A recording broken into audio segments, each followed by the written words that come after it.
Good evening. The April 6, 2026 work session is hereby called to order. Madam Clerk, roll call, please. Good evening. Good evening. Good evening, Honorable Mayor, City Council members, Interim City Manager, staff, for support, residents, and guests. This is the roll call for the City Council work session meeting for Monday, April 6, 2026. Mayor Ellison, Here. Councilmember James. Present. Councilmember Gutierrez. Present. Councilmember Gunn. Present. Councilmember Akins Wells. Here. Councilmember Mears. Here. Mayor Ellison, you have a quorum. We will begin with the adoption of the agenda. Are there any additions or deletions from the governing body on the agenda for this evening?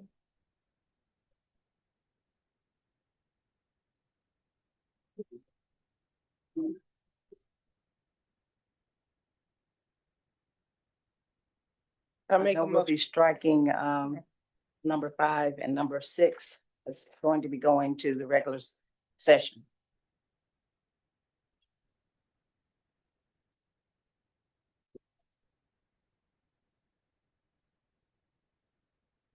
I'm sorry, you said we're gonna be striking it? Yeah, 5 and 6. Roman numeral 5 and Oh. Roman numeral 6. Okay. Oh, Do I have a motion? Okay, I make a motion that we approve the minutes with the minutes and the presentation going to the regular meeting. Okay, it's been motion by Councilwoman James, second by Councilman Gutierrez. All in favor? Aye. The motion carries. Okay, the next item is adoption of the consent agenda with any additions or deletions. Does the governing body have anything to add or delete on that item? Madam Mayor, if there's no discussion on this item, I'll make a motion that we approve the consent agenda. Is there a second? Second. All in favor? Aye. The motion carries. We'll move now to the consent agenda. Will be Public Works. Madam Mayor, point of order. I didn't think Yes. we were discuss Yeah, the consent We're not agenda. gonna discuss it. So we'll move on to the old business.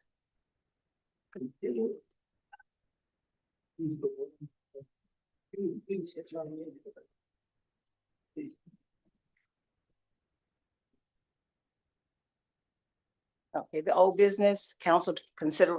Mayor, will we be discussing this in the meeting? The consent agenda item? We'll need to move it to. I do wanna, I just have some questions about it. Sorry, point of order. I'm trying to see what Councilman Gutierrez, what item was that? The consent agenda, he has, Item 3, he needs some discussion on it, so we may need to move that to new business. Okay. Thank you. So what would be the proper, So it'd be a motion to reconsider the approval of the consent agenda. And then after the motion to reconsider, then you make the motion to remove it. okay, so I'll make a motion to reconsider the consent agenda. the second. There's been motion and second, all in favor, Aye. motion carries. And now, Madam Mayor, I'll make a motion to move the consent item to the new business. Second. All in favor, Uh, motion carries. Consent agenda will be moved to new business.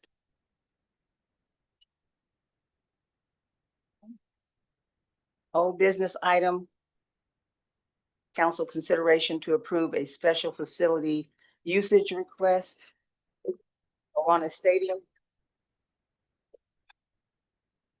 Recreation and leisure. Good evening, Mayor, Council, Good evening. City Manager.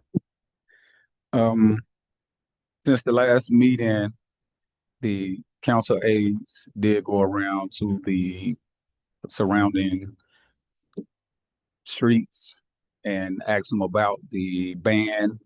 And I think we got a couple of that came back, but we didn't get no opposes to the ban being there. So I am just recommending to the council that we move forward with the facility rental and supervise with the time that they're getting off the field.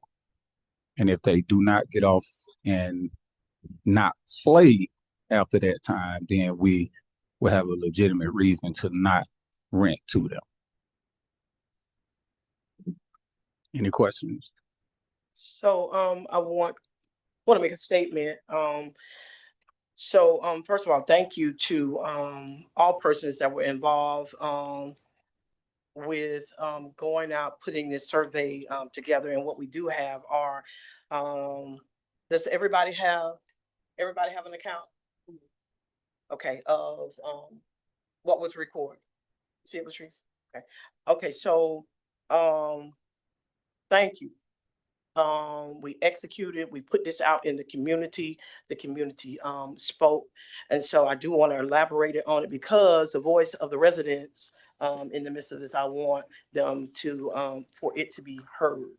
And so, we're looking at, the survey went out, it had various questions that was on it. I'm going to, give you the numbers, and the majority of the community spoke, and they spoke very loudly. We have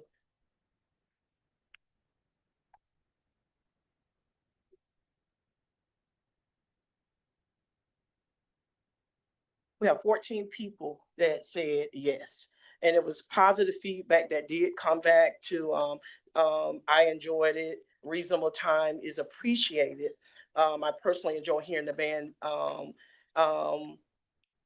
it does not need to go past practice time, but it still was a yes. And then we had, those persons, some people on, from Bridge Avenue to South Avenue, and Georgia Avenue that, said no, but the majority rules. But I do want to, we had two persons that, gave, some insight. One homeowner said, I support this special use permit. I don't really see a problem in being a resident of Forest Park of 18 years. I love the events and things that Star Park offers. Great job. Yes. And so I want to make sure there's a balance that goes out here so it doesn't look like, we're leaning to one side. Okay. And so we have another young lady, homeowner. Yes, positive programs should be supported.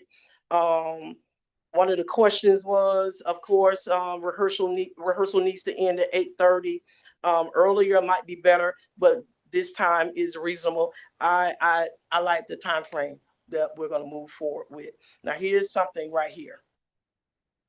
Main issue and dilemma is the extremely excessive loud noise of the concerts all day and into the nights and otherwise. We have a great park. I've endured this for 7 years and told there was nothing I can do when possibly, I hope to move,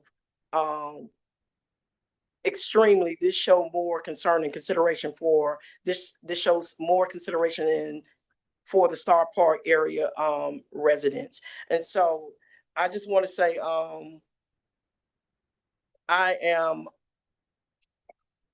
it was a pleasure for the residents to step up and their voices to be heard in the midst of this. And so, Mr. Tyree, and to, the, director that's here, the residents have spoken. And, of course, I hear what Ward 2 had to say. We only did this in Ward 2, and those houses that were, from Park Avenue and, one street over from that and stuff. So, just wanted to get some feedback. we did what we said, we were gonna do. We got out, we listened to the residents. They've spoken. I listened to my colleagues. I appreciate, your phone calls, your input. Mayor, thank you so much. Mayor put me in the chair. She ain't tie me down though. She put me in the chair, y'all. And so, that's basically to let you know what that feedback was. Thank you. Any other questions? Oh, Great, thank you. Okay, we'll move on then now to new business. We'll start with the council consideration to approve text amendment case TA 2026-01, planning and community development. Good evening, Mayor, Council, Interim City Manager. The purpose of this text amendment is to revive the membership and term of the Public Arts Review Board while maintaining the intent and the function of the board that was previously established. The Public Arts Review Board was created to oversee and promote the integration of art into public spaces, support local artists, encourage community engagement, and ensure the public art reflects and enhances the identity and the values of the city of Forest Park. As originally drafted, the membership and term of the board include one representative for the Downtown Development Authority. Staff is proposing this amendment to remove that requirement and replace it with one additional Forest Park resident. This change is intended to broaden community representation of the board while preserving the overall structure and purpose of the Public Arts Review Board. This proposed amendment, there's only going to be change in that membership requirement. It will not alter the duties, authority, and review of procedures or the overall purpose of the Public Arts Review Board. This item was also approved and reviewed by the Planning Commission on March 19th and is now before Mayor and Council for final consideration. So just for record purposes, the current language states membership, the Public Arts Review Board shall consist of a total of 5 directors, which shall consist of 1 director from the Downtown Development Authority, 1 director from Arts Clayton, 2 local artists, and 1 member of the Forest Park community. All directors must be 18 years or older and residents within the city. A director shall not be a member of the city's governing authority. The proposed language will state membership.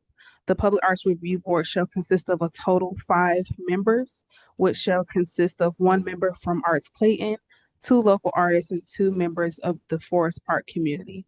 All members must be 18 years of age and older and must be residents within the city.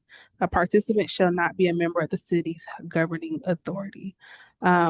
We also revised the terminology from director to member for consistency and clarity of the board. So those are the only changes that we're recommending at this time. Any questions?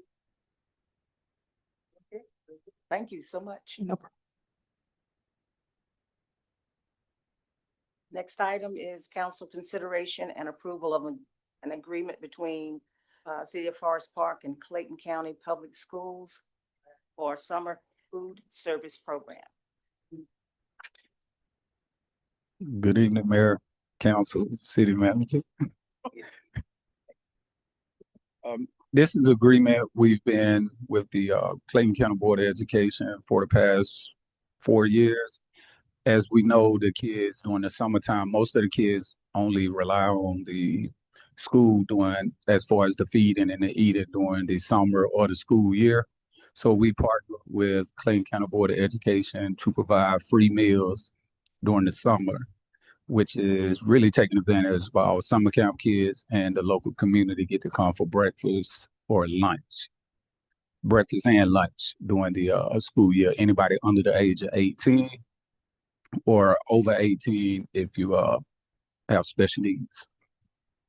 That's Monday through Friday. Any questions?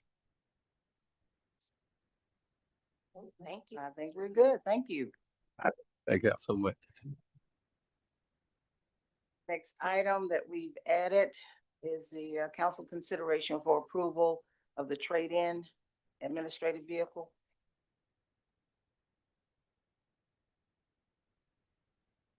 Good evening, Mayor, City Council, Interim City Manager. Evening. Public Works has aging fleet, and on already approved budget to purchase a quad cab vehicle. With the trade-in of an administrative vehicle, that will add an additional vehicle to the fleet that will be more conducive to Public Works to accommodate towing heavy equipment and carrying heavy loads like salt spreaders that we anticipate to buy in preparation for inclement weather. Public Works is asking for approval to move forward with the trade. You have a picture of the vehicle you're getting, Director Matthews? Say that again. What type of vehicle is it, the one you're purchasing? It would be a Chevy 1500 and a Chevy 2500. Okay. I guess my only, it's kind of not about you or this specifically request, but I do see sometimes, not sometimes, I just see the type of vehicle that sometimes our directors have. These are illustrious SUVs and really, brand new vehicles in the sense of just like, for the purpose of like the taxpayer dollars. I mean, your vehicles, you're gonna be using them for work, I understand. I don't know, in my personal opinion, I think unless we're chaperoning some potential developers here in the city, maybe economic development, to have a nice car to drive around, or maybe your position where you work with developers around the city. I just want us to, take that in mind when we're purchasing these vehicles, that sometimes I think are just extra for no reason. We just need to maybe move to the basics of what the function is of the vehicle for them to be using it here at work. I personally don't have a problem with this specific request. I guess it was just when I saw the tag on it, and it's two of them, I'm okay with that. I just wanted to know kind of what it was that we were purchasing. But I guess bring that up to the council when we're approving these vehicles. I don't know if anybody else thought that. I just see some, really nice cars sometimes, and I'm like, what's the purpose of that? These vehicles will be four-wheel drive and also have the towing capacity to pull stuff like the skid steer, equipment that we use out in the field that we have to try to mobilize. Yeah, I think you're good with this. I guess it was something that came to mind, and this was what triggered the question for the council just to have in consideration in the future, Director Matthews, but thank you. Sure. Yeah, I have a question. Are these the same vehicles that's already in Public Works? Is anybody else driving that? So this is for you or for the, No, this is for the crew. 2,500 would be for one of the members, probably streets team. And then the F-150 will be for a deputy director. okay, are the other vehicles that are in Public Works the same as this one? No, they're Ford. There's a range of vehicles in Public Works, Chevy and Fords. Okay, cause I thought there was a certain, didn't we have a deal with somebody, maybe interim city manager, you know this? We had a deal with Ford or someone where we get I know the police department does. We get vehicles for cheap, and then don't we want to stay in, like, consistent of what we already have? Like, this seems very, very nice for Public Works.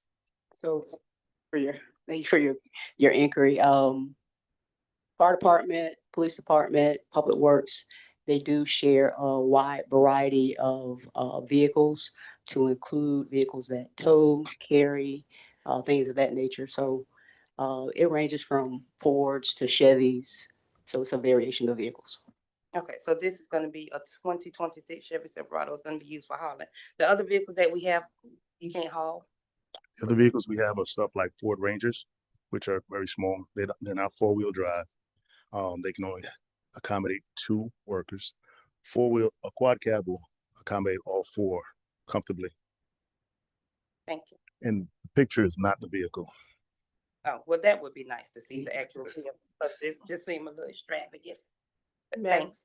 Madam Mayor, Yes. I also want to just point out to the council that it is a trade-in of that Chevy Tahoe.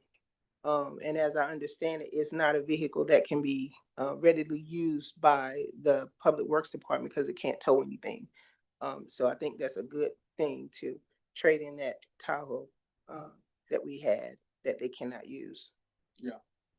And the Tahoe that you're referring to, is that like, who's driving it? What vehicle is it? Is that the one from the code enforcement? Yeah, no one's currently driving that vehicle.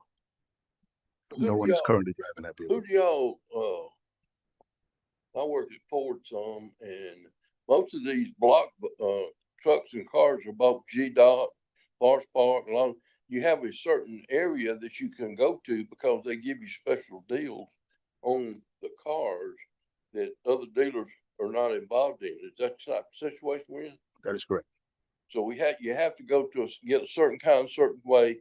I know GDOT and different places like that, well, even Forest Park here, don't buy their police cars from here, individual. They have to buy whoever gives them the lowest price. There's a state rate. Right. There is a state rate. Sure, I understand that now.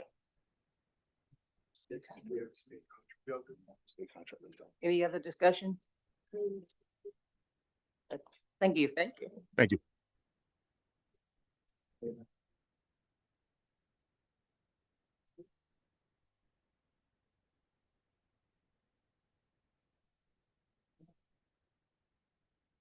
Okay. Well, is there a motion to recess the work session and enter into executive session for personnel, litigation, and real estate and cybersecurity? So move. Second by, we got 3 seconds.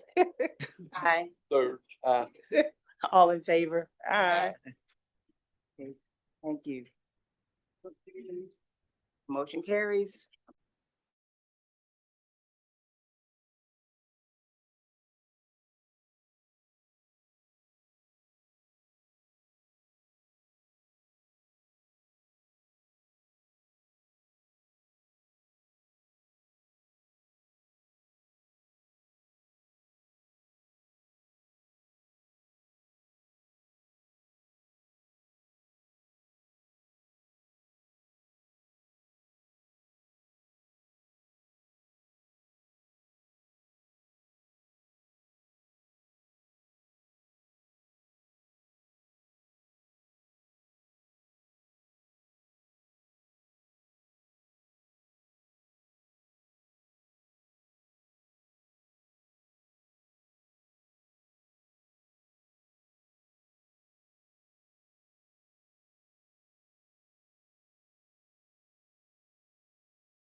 Good evening. The April 6, 2026 regular session meeting is hereby called to order. Madam Mayor, motion that we exit executive session and reconvene. Motion? Second? Second. Aye. All in favor? Aye.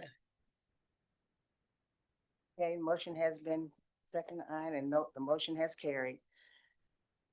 We'll be entering the work session. And we'd have a motion to enter the work session and then exit the work session and enter the regular session. Is that correct? Yes, we've reconvened. Yes, I make a motion, we reconvene the work session. So, all in favor? Aye. Motion carried. The meeting is adjourned. Now we will call to order the regular session for April 6, 2026. The invocation tonight will be delivered by Elder Justin Cook. And the Pledge of Allegiance will follow.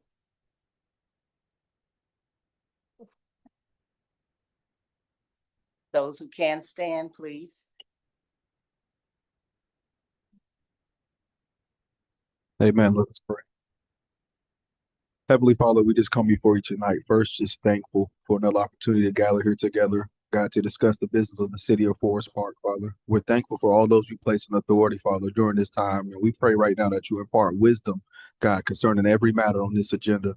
Father, we just thank you right now, Lord, for those that's working, God, that they can work together, Father God. For you said where there's unity, you command the blessing, God. And we declare your commanded blessing upon our city, Father. I thank you, Lord, even for those who are present. God, I thank you for every concern that will be lifted up, Father. Again, Lord, we want to be obedient to every unction you give us, that your blessing will be upon our city. So we pray for your peace. We pray for your love. Father, we just pray again for your wisdom. May you lead us and guide us during this time. In Jesus' name, amen.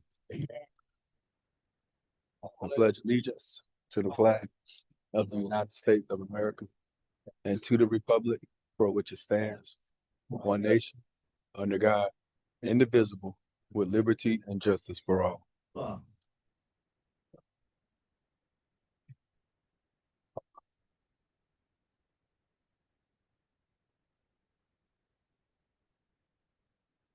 Clerk, roll call, please. Good evening. Good evening, Honorable Mayor, council members, interim city manager, staff, Forest Park residents, and guests. This is the roll call for the city council regular session meeting, Monday, April 6, 2026. Mayor Ellison, Here. Councilmember James, Present. Councilmember Dunn, Here. Councilmember Gutierrez, Councilmember Akins Wells. Here. Councilmember Mayers. Here. Mayor Ellison, you have a quorum. Thank you, Madam Clerk. First, we will have the adoption of the agenda with any additions or deletions. Is there anything the governing body wishes to add or delete? And we're talking about this agenda that is on our desk, right? Not in the book. If so, I make a motion that we approve this agenda. We have one presentation that will be added. It's actually added on here You got it? on the new agenda. Are you talking about the park at Gillum? No. Oh, okay. Yes, the presentation for the Finch family. Oh, okay. All right. So I make a motion that we approve the agenda with the addition of the presentation. Second. All in favor? Aye. The motion carries. We'll adopt the agenda with that one addition, adding the presentation. Next, we'll have the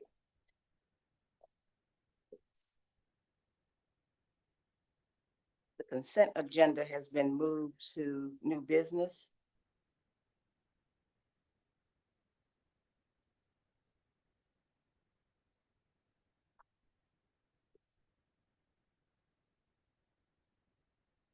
We will be moving on to public comments.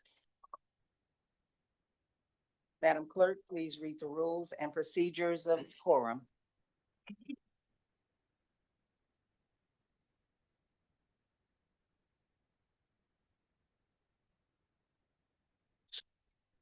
Come in.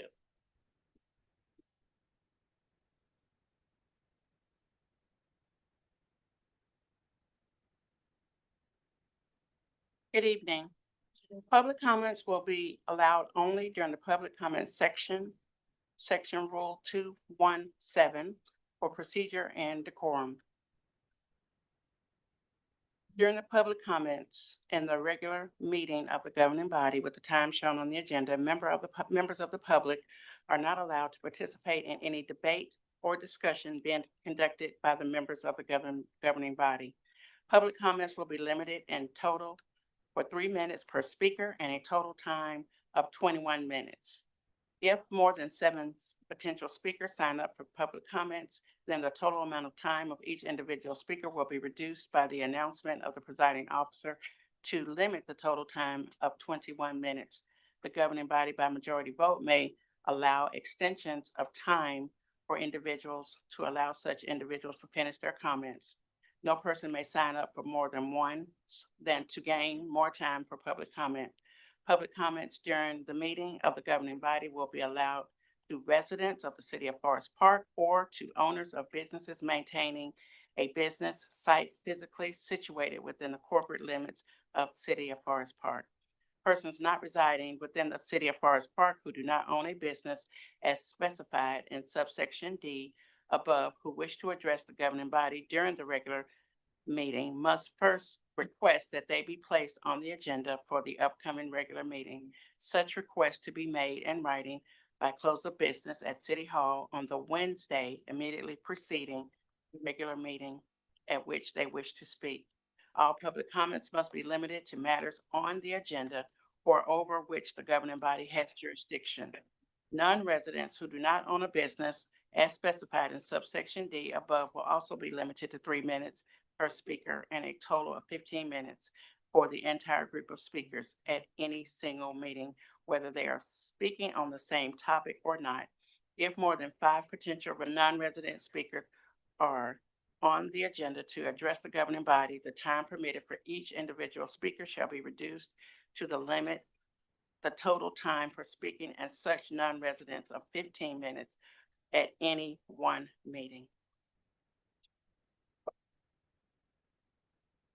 Thank you. Our first comment is from Michelle Copeland. Ms. Copeland?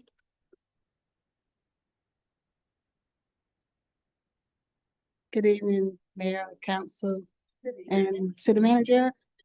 Put the eyes on. Okay, I have a couple of issues. My first one is, Madam Mayor, you stated at the town hall meeting that you did not currently have enough information or knowledge about the data center project and its impact on Forest Park. Given this, I want to ask if it would be feasible to postpone or pause any action related to the data center until the mayor has had sufficient time to review and assess the proposal. Ensuring that all stakeholders, residents, and especially our leadership have a clear understanding of such initiatives is crucial for informed decision making. Could you please let us know if postponing or pausing the action is possible so you, Mayor, can fully evaluate the implication of the data center for Forest Park? My next item is, we used to have a newsletter. I think it was called One Forest Park. We don't have that anymore. At least I don't get one. I'm not sure if it's electronic now, but I think if it is electronic, that it should be go back to snail mail or getting it to the public, because everybody is not computer savvy to get it off of to do it on the computer.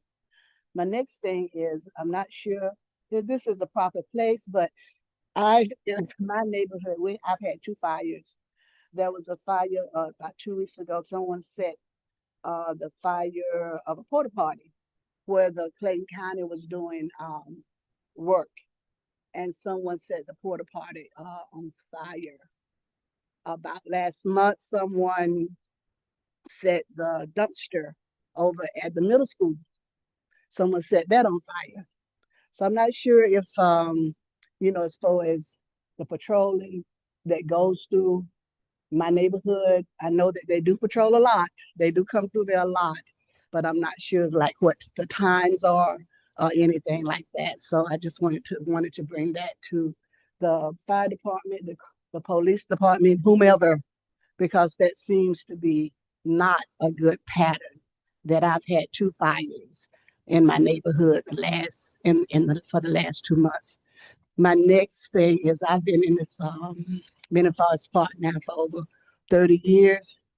Forest Park, my coworkers, I tell them all the time about the events and things that go on in Forest Park, the activities that we have, and I think that all are positive. We don't have any trouble. They're well supervised. So I just want to give kudos to that. Thank you. Thank you so much.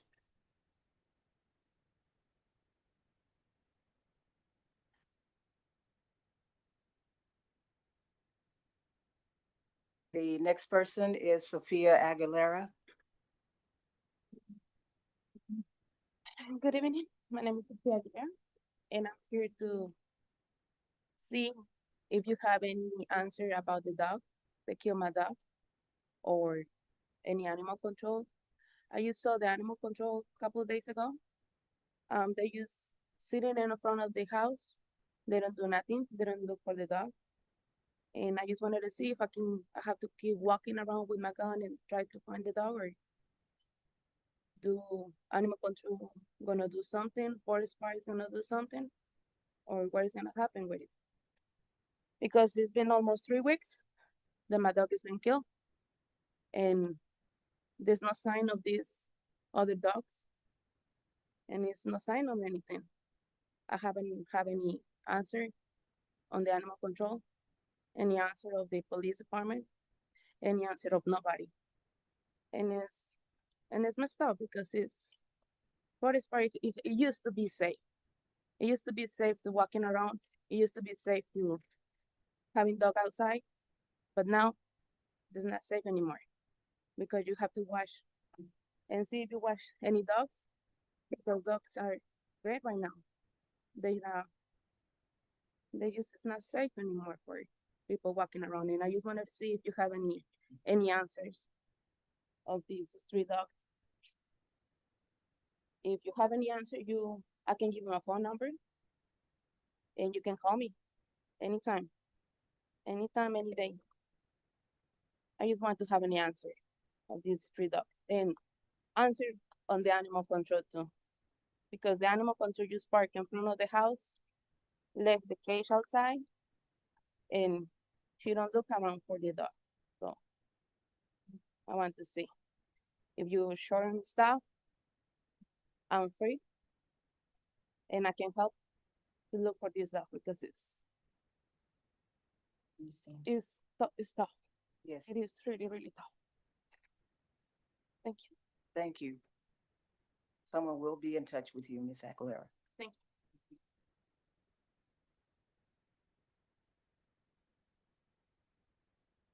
Our next comment will be coming from Mr. Carl Evans.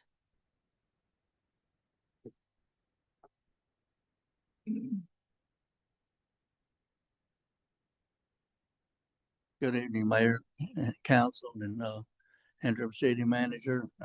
First off, I want to say thank you for what you did for women. That's beautiful. Thank you for that. I'm hoping here before you get started with the next budget that we can work on getting a lot more money to take care of our infrastructure. We've got a lot of streets that got a problem. There's a big thing done when they went by and took out some tree roots on Hendricks Drive, but then they came out and marked some other areas and haven't been back to do any repairs. And, we need that. We've got roads all over the places. I mean, I've got a spot near my house that, is probably 8 inches deep and 15, 20 feet long and 5 feet wide. That people hit that thing and bottom out all the time. And I just see those things all over. And of course, we do still have a lot of tree roots in other places. And also, I've been quiet about this, but I'm upset about the way things were handled regarding Chief Chris. Um, I have worked, if what was leaked to the media is true, I have worked in management many years, and as just a regular salaried employee, we never got one dime of overtime if we worked over, and subsequently, we never were docked for any time we took off. It was just considered a wash.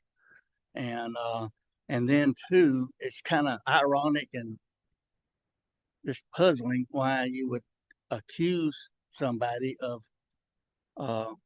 taking time off and getting paid for it, and then put them on administrative leave, since you're doing exactly what they were accused of doing. It's a double standard kind of, and it's just idiotic to do that. Maybe the rules need to be changed if that's in there. I mean, it doesn't make sense, but anybody that knows how the real world works, I mean, when you're on salary, you don't get paid for overtime, and you don't get docked for the time you're off.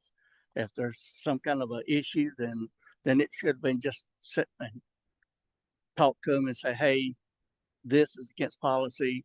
Don't do it again. Put a write up and let them be. We need our chief back. Thank you.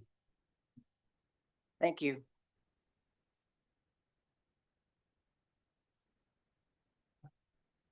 That's the last of the public comments for this evening. This time we will have the presentation regarding the park at Fort Gillum.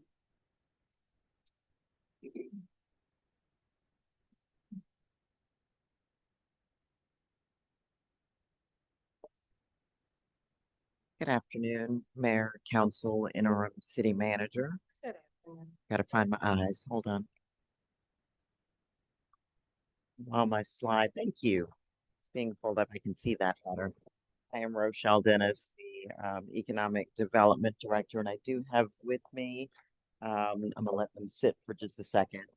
But I do also, I'm very happy to have with me the TI Asset Management, who are our partners in our property management team out at the park at Fort Gillum. I'm here. I'm not going to read all this to you, I promise, because it's a lot. But I'm here to give you a high-level update on all things related to the park at Fort Gillum. Next slide, please. So by way of a little bit of background and history, so in 2006, the park at Fort Gillum and all of Fort Gillum received a BRAC designation, and BRAC stands for Base Realignment and Closure Designation.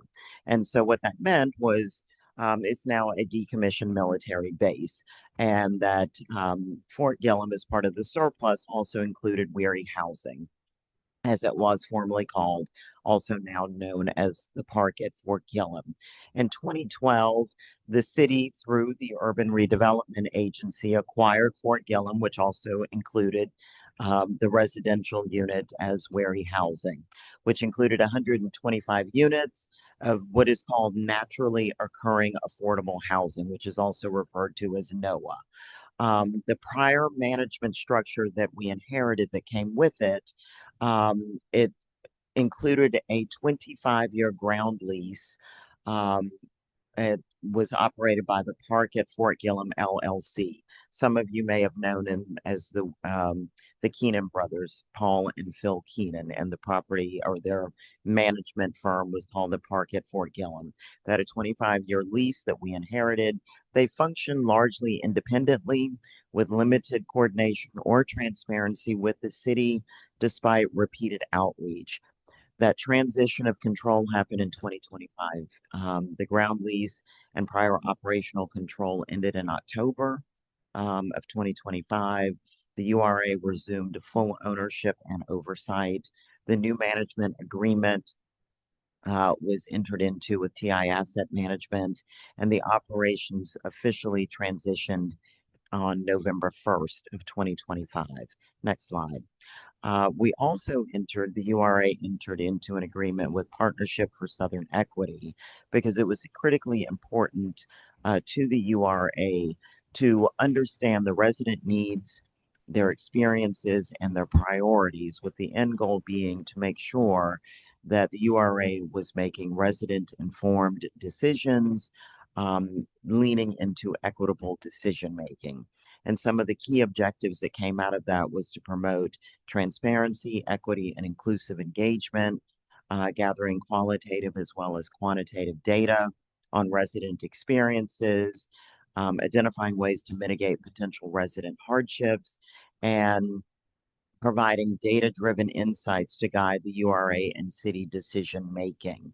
Out of that came a very thick, and I'll be happy to provide this for you, a full findings report that was created through background research and on-site observations, resident surveys, door-to-door canvassing, a series of resident meetings and small group discussions. Residents created a resident advisory committee, as well as some review of case studies on BRAC housing. This is not new, but have provided to us some looking at other case studies of other communities that have base realignment closures that have happened across the country and what they have done. Next slide. So as we have moved into really the stabilization and the property management piece. So as I said before, November 1st started truly the boots on the ground with TI Asset Management and the current stabilization efforts. So as we looked at everything, we literally stepped knee deep into it, and I mean that literally. Advancing priority repairs and mediation, looking at structural repairs, infrastructure improvements, microbial remediation. That was identified in the assessment. We have a full 600-page property assessment report that was created that lists out everything that needs to be done. And really and truly, the primary focus is making sure that the property is safe for residents, is code compliant, and is also operationally stabilized. Next slide. So the lift station.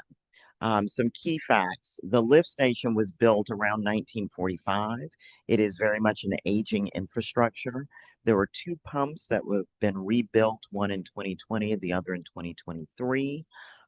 It serves the entire property.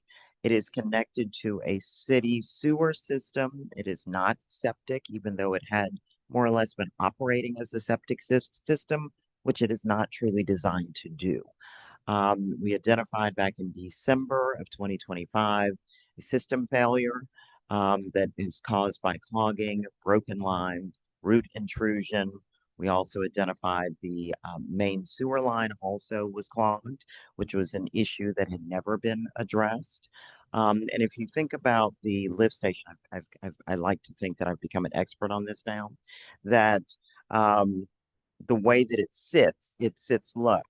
And so the lift station has to push everything up. And so part of the problem, if you've got a sewer line that is clogged, it can't flow up, hence the lift station. The long and short of it is that we realized that the immediate health and safety concerns have been addressed. The flanges have been repaired. The sewer lines have now been fixed and cleared. All of the lines have finally been located and mapped, because that was a major issue. Couldn't find the lines for the longest time. The site has been secured. They have been disinfected and treated biologically multiple times. The system is now fully operational with proper flow restored. This details the cost strategy. The part of the issue is that the previous efforts under the previous property management team was doing a series of patch jobs. What we have addressed with TI Asset Management is adopted a targeted repairs and preventive maintenance. So that it's about $11,000 plus or minus annually with a pump rebuild every 3 years. The bigger issue is that now that the sewer line has been mapped, marked, and fully repaired, we are ahead of it and have now a full master plan to keep this from happening again. So again, we have shifted to a more proactive maintenance model and again, supporting a reliable operations as well as cost control. Next slide. Some other critical repairs. So now that the URA has gone through the lift station repairs, the URA has also approved an initial $700,000 in critical infrastructure repairs. And what that means is right now, TI Asset has undergone unit inspections, door-by-door unit inspections, which are now complete. And this is focusing on life safety and systems, smoke and CO detection, HVAC, water heaters and leaks, moisture and mold concerns. Also part of those ongoing efforts to ensure safe, functional living conditions. Again, as I've said, $700,000 was approved by the URA board on February 12th. 86% roughly has been committed as of March the 9th. We have gone through the competitive bid process from trusted contractors, and the repairs aligned with previously identified needs. There is a priority repair strategy in place, and again, addressing health, safety, and operational issues first. Microbial remediation, that would be mold and asbestos, roofing repairs, trip hazard mitigation, unit turns, that would be vacant unit renovations, and then looking at from March through April, mold, roofing, trip hazards, unit turns, and asphalt repairs. Next slide. Code compliance through our police department, wherever they are, did unit sweeps back on March 10th. And the great thing is that through their unit sweeps, and we have the full report from code compliance that they did, the code compliance sweeps matches almost to the T everything that our property management team has assessed and found, as well as the full property conditions report as well. Our property management team has also instituted and has moved forward with an abandoned vehicle as part of the critical infrastructure repairs. There are a number of abandoned vehicles, and I'll let them talk about that in a little bit. They're moving forward with this phased unit upgrades to improve quality and performance. Future discussion, we're not there yet, on potential rent adjustments, and again, not yet approved. But something to consider somewhere down the road, focusing right now on stabilization now while evaluating long-term redevelopment. Next slide. And then for the strategic redevelopment of the master plan. So the URA at their strategic retreat 2 weeks ago has approved moving forward with a comprehensive redevelopment master plan for the park at Fort Gillum, the focus of which is on long-term stabilization, modernization, and revitalization of the property at the same time that we continue to address the most critical infrastructure and repairs. This plan will align with the city's broader vision for Forest Park as well as the Fort Gillum area and sets framework for future investments, resident improvements, and redevelopment opportunities. And at this time, I will stop talking and allow for questions before I will turn it over to our partners at TI Asset Management. I think the major question I have is, Ms. Thomas came in from Unit 1A. What was, and I know what I see here, but I want you to elaborate on that. We had a complaint presented to come in. She was saying that it was feces, that was odor, that was out there. From you guys, again, I know you guys went out there early the next morning to do an assessment. So can you elaborate? Because everybody want to know, how did you guys address that and was an assistant to our resident out there? I sure can. So we did. We went out. That's very next morning, bright and early, very the next morning. And Ms. Thomas's complaint was not in the moment. Her complaint was from 3 weeks prior.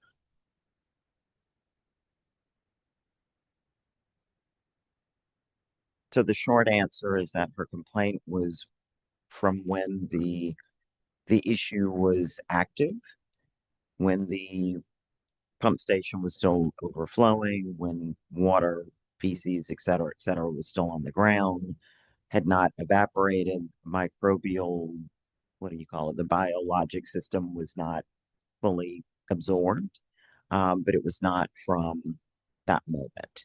It was from 3 weeks prior.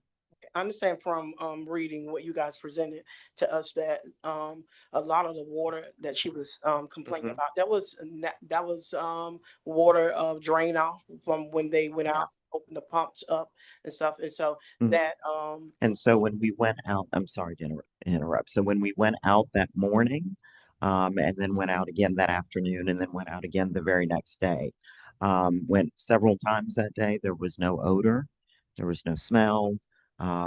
Went several times, conferred with staff, and I'll let them talk about it as well.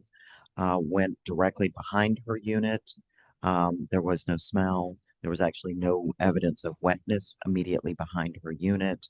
Her unit does not sit directly behind, or yeah, her unit does not sit directly adjacent to the pump station, kind of a ways away from the pump station. Went over to the pump station that morning. The next morning, there was still a small area of some dampness on the ground, but there was no evidence of odor at that time. and I understand you guys going out there. I know you guys are not the experts. You did have on site our plumbing contractor. Yes. Right. And you also work closely with Clayton County Water Authority on this issue that is at hand. Yes, ma'am. So standing today, from what I've been reading here, that everything is operational. There's no smell. There was no feces when you guys went out there the next morning. And just basically nature has to take place where that water that was standing has to basically evaporate. Has anybody reached out to Ms. Thomas? Did you guys reach out to her? Oh, yes. Make sure, we had a because that was a concern what she posted. about a 2-hour conversation with Ms. Thomas later that afternoon. Myself and Ms. James, who was the chair of the URA at that time, went and walked with Ms. Thomas and addressed all of her concerns, walked the entire property with her, as well as 3 other residents who were there. Fortunately was able to talk with 3 other residents that were there, 2 of which that were able to share their experiences of 2 that lived 2 that lived immediately behind the pump station or the lift station. Right. Thank you. I think that Does that answer your question? Yeah, I think the city really wanted to get some clarification to see how quickly we move upon that. That was a very big concern. So I'm glad you guys did call in the expert and just go out there snapping pictures and not knowing, you know what I mean? So thank you for the time you guys put in there. That was very concerning, her complaint, but to come and find that was not the case that was at hand. Thank you. Okay. Any other questions? No. And so I will be happy to turn it over to our partners with TI, to Miss Dominique Clotter. Miss Clotter is the leasing agent on site, and I have to brag on her a little bit. So she has been truly the boots on the ground. We stole her. She used to be with the previous property management team. She knows this property intimately. She knows the residents intimately. They value her. They trust her. We truly have an absolute gem. And so I'm going to turn it over to her and let her introduce and share a little bit. Oh, and before I do that, I do want to share, because Mr. Olive and Mr. Dunn back there shared with us, I believe Friday, that all of the roofing repairs are now complete. So super excited about that, Ms. Clotter. Hello, how you doing? All right, so I'm open to any questions that you all have. I don't really know where to start, so if you have any questions for me, then I am more than willing to answer them according, or, yeah, okay. Good evening, everyone. I'm Olive, Director of Operations of TI Asset Management. So just to continue with what Rochelle has presented, we are complete with the critical repairs of the roofs. We are ongoing with repairs for the microbial growth. 22 homes were identified. We're starting with the first 10. We plan to have those completed by end of next week from the experts that are currently working on those. And then we will continue with the sidewalk repair and the trip hazards. With the current list from our helpful code enforcement department, identifying some of the similar items, we're also working on that list simultaneously. Currently, we have no issues with any delays, but we will report those accordingly. And I believe the critical portion of the pavement is scheduled for end of May. And that should summarize the current work that we have ongoing. So before I pass it over to Dominique, is there any questions or concerns that I can address for you? So we see the projections of on what was handed in. Thank you so much for you guys putting this together, the numbers and everything. So I need you to explain when you say micro growth or remediation. What do you mean? For somebody who doesn't know what is that? So any growth that was identified, now this is what's visible and what was reported as a conjoined effort. So anything that was reported and or seen that was or is now being addressed by the remediation experts. And I understand that is a removal of sheetrock, ceiling repairs and things of that nature. Correct. So there's different scopes in different homes, but you are correct. That will include, but is not limited to. Okay, awesome. Now, this is the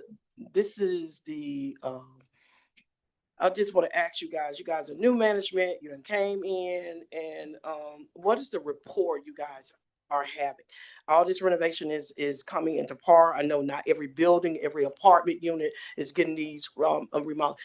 You guys got some kind of leaflet to go out so you guys can have this rapport with the residents so they'll know what's going on, and I think it will alleviate a lot of the complaints. If you guys are managing, how are you guys managing with being the transparency? I see it here, but what are the residents seeing in black and white? You guys got a news leak.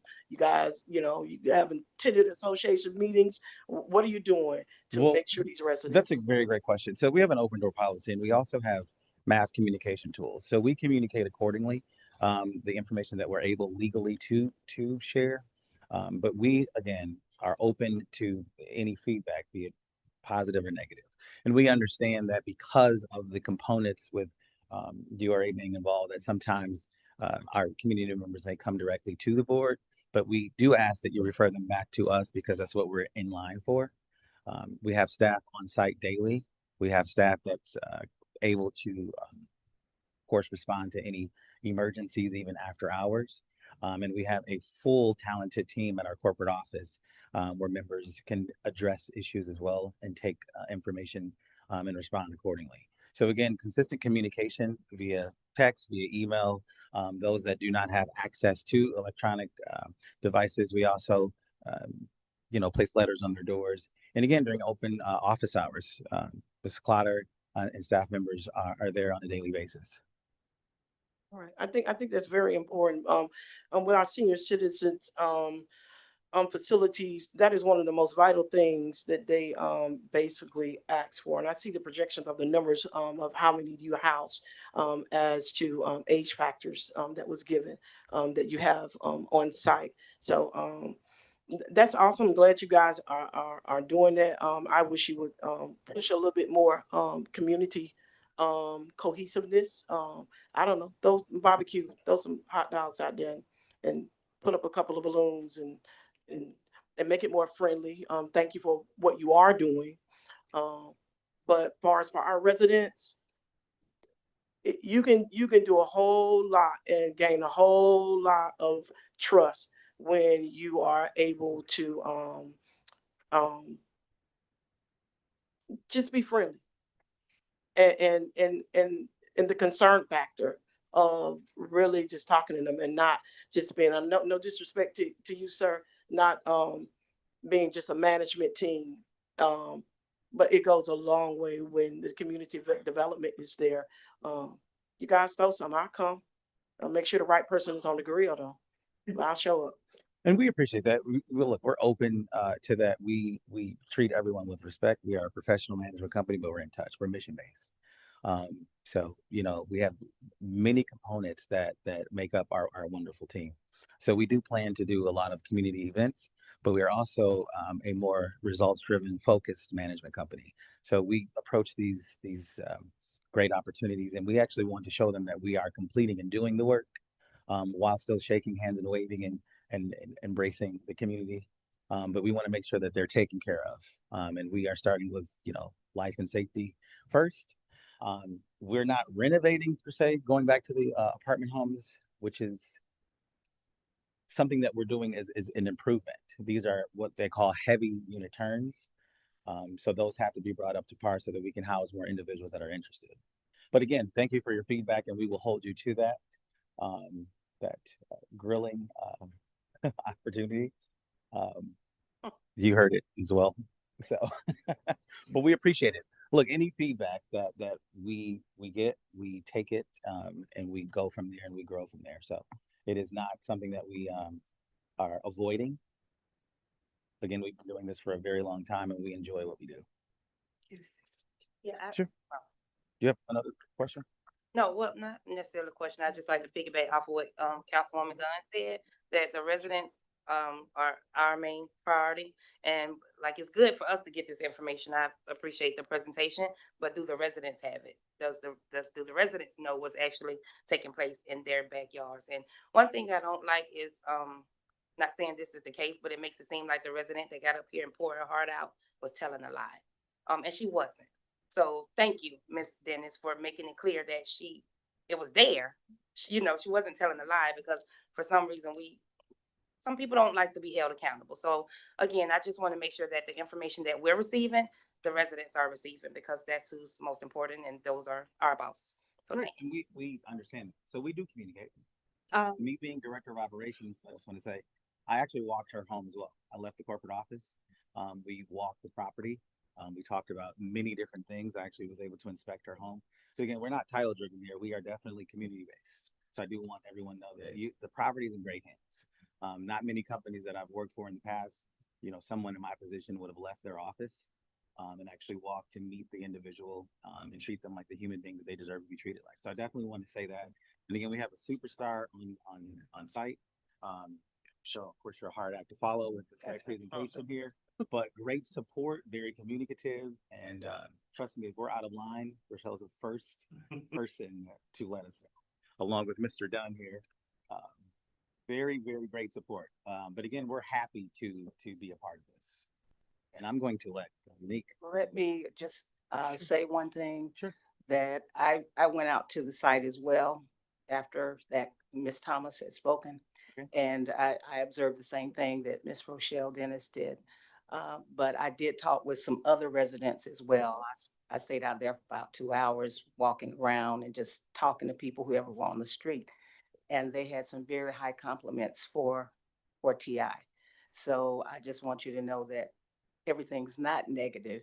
There are some good things, and they're noticing some good things. One lady even commented that when she had a trouble report, that it was actually done within 24 hours, which is almost unheard of with the complex at large. So there are some good things, and we see you guys moving, and we know there's been 25 years of disrepair. So it's going to take some time, and it's not going to happen overnight, but we appreciate, the efforts you guys are making. And they also mentioned that you guys came out and knocked on every door and spoke with the neighbors. So that Really was appreciate very, very, so people are noticing. We appreciate that. Yeah. So Thank you. Dominique is about to push me over, so I'm going to No, let her. I just wanted to say that I have a like the community, it feels almost like family. So for the 5 years that I've been on the property, I've gained personal relationships with majority all of the residents on the property. And if anyone has any concerns, any questions, any comments, they have my number personally. They call me. They call me after hours. Sometimes I'm asleep. They come knock on my door. So we're like family. It's not a question. As far as the importance of their concerns, we want to make sure that it's addressed, in every way, shape, fashion, and form. Sure. One more thing to say, and I promise I'm gonna be quiet. So I do want to talk about the communication. Every communication that they send to the residents, I also get them as well. So there is not everything they send about the abandoned vehicles, we're coming by to do unit inspection, whatever they send to the residents, we also get that same communication in our office also. So, and I'm gonna stop talking unless you got another question. Yes, sir, yes. And I guess this is not more towards you, but towards them. I just want you to understand the level of accountability. Before that was like a company and wasn't us. Now it's a city. So we have to answer directly to the residents. And we also have the sense of responsibility. So that's why I expect nothing but the best customer service from you, Ms. Dominique being in the front, and you, sir, as well, when you speak to our residents, because that's what we expect for our employees when they deal with our residents, with our taxpayers, with our bosses. So this is not like like a bad thing. We want to hear what is actually going on because we had that statement from our citizen in the residency. So I'm really happy and thankful that you were able to go out there and speak to her and look at the things and we addressed that issue. I guess it's just like, what we don't know, we don't know. So it's important that we get this information. That's in my ward, that area. So we can definitely help you set up and partner up with the city to have some type, some more events on there. That way it doesn't, fall on you as well. Because we have events all the time here in the city and we know this is kind of out there. Some people even are confused sometimes if they're in Ellenwood or if it's Forest Park, but it is, definitely Forest Park. Even to the sense where I've been spoken to Director Maxwell about potentially getting like a pickup for the seniors to come to our senior centers at some point when we fix that. That way, if they want to enjoy those city services, they're able to. But thank you again. I appreciate this. And, just know that if we hear something, we're going to come and ask, what's going on. And, there's always two sides to every story, but, we want to make sure that they're getting the best because it's not common, I guess, for cities to be running spaces where people live in, but we're in that predicament now, and we want to make sure that the least is that customer service is there, and we're answering and being as transparent as possible. So thank you. Any other questions for me? No. Thank you. Thank you. We're going to go back to the city manager report. All right. Thank you, Madam Mayor. Greetings, Mayor and Council. I want to take the opportunity tonight to just highlight the department leaders in this city. Over the last 7 months, I've had the opportunity to work alongside some truly outstanding professionals. This evening, it gives me great pleasure to acknowledge and highlight the exceptional leadership team that serves the city of Forest Park. These are the directors who lead our departments with dedication, professionalism, and a deep commitment to service for this remarkable city. It has truly been an honor to work alongside them, to learn from them, and to witness firsthand the impactful work they carry out each day on behalf of our city residents. This also provides our residents and business community with a clear understanding of the high level of experience and leadership working on their behalf within this city. I would like to first start with our Director of Human Resources, Ms. Shalonda Brown, who brings over 23 years of municipal government experience. She holds a bachelor's degree in Human Resources Management and is a certified municipal clerk, certified workplace mediator, and conflict resolution trainer through the Eckerd College Mediation Training Institute. Her extensive background spans utility billing, finance, procurement, and human resources. She currently oversees a recruitment, payroll, administration, risk management, and employee benefits. Ms. Brown is also a graduate of Leadership Clayton Class of 2023 and holds certifications through the Georgia Municipal Association in Human Resources, Administration, and Diversity, Equity, and Inclusion. I would also like to highlight our Director of Recreation and Leisure, Mr. Tyreek Maxwell, who does an amazing job. Holds a Bachelor of Arts in Recreation Management from Savannah State University and brings over 15 years of experience in parks and recreation. His leadership continues to enhance community programming and expand recreational opportunities throughout our city. And then there's our new clerk, city clerk, Ms. Vanessa Holliday, who brings over 30 years of leadership and financial management experience, along with a strong passion for public service.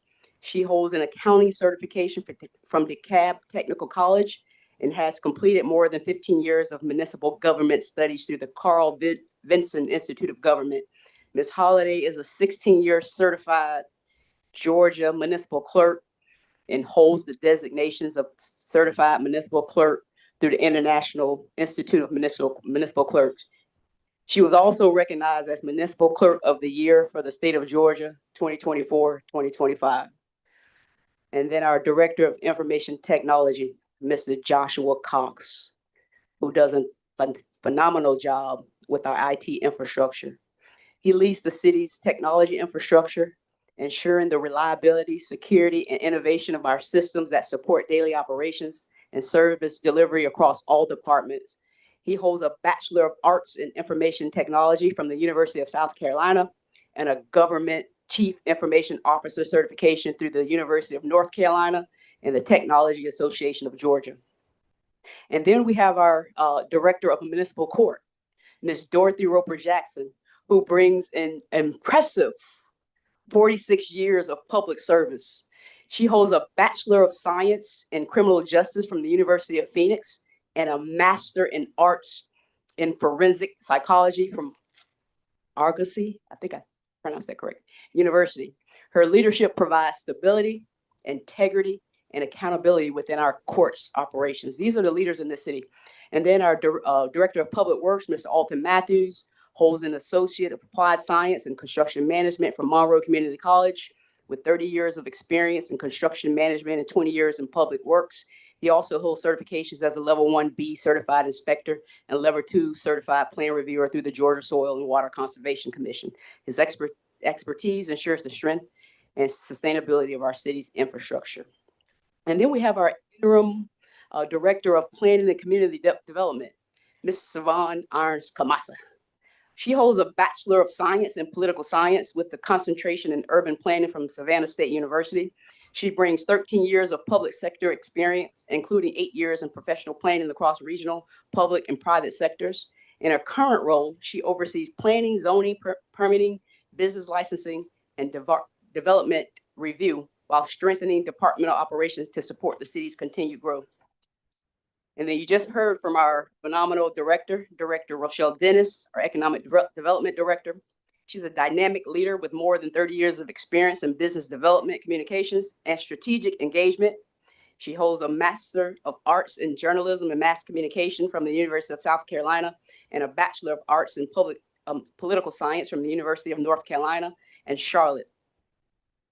Ms. Dennis leads business attraction, retention, and redevelopment initiatives that strengthen our local community. She is also a recognized brand strategist, award-winning communications professional, and active community leader. And then we have our Finance Director, Mr. John Wiggins, who holds a Bachelor of Science in Business Administration from Morris Brown College and an MBA from the University of Georgia's Terry College of Business. With over 30 years of experience in both public and private finance, he plays a critical role in ensuring the city's fiscal responsibility and long-term sustainability. Our interim police chief currently, Mr. Andrea Smith, holds a Bachelor of Science in Criminal Justice with a concentration in Management and Administration from Walden University and is a graduate of the Southern Police Institute at the University of Louisville. With 16 years of law enforcement experience, he leads with a strong focus on public safety and meaningful community engagement. And then we have our Public Information Officer, Mr. Javon Lloyd, who has served the city since October 26, 2021. He holds a Bachelor of Science in Public Relations and brings over 12 years of experience in public information and integrated marketing. His work continues to strengthen communication, transparency, and community engagement across the city. And I'd be remiss if I didn't acknowledge my own role in this collective effort.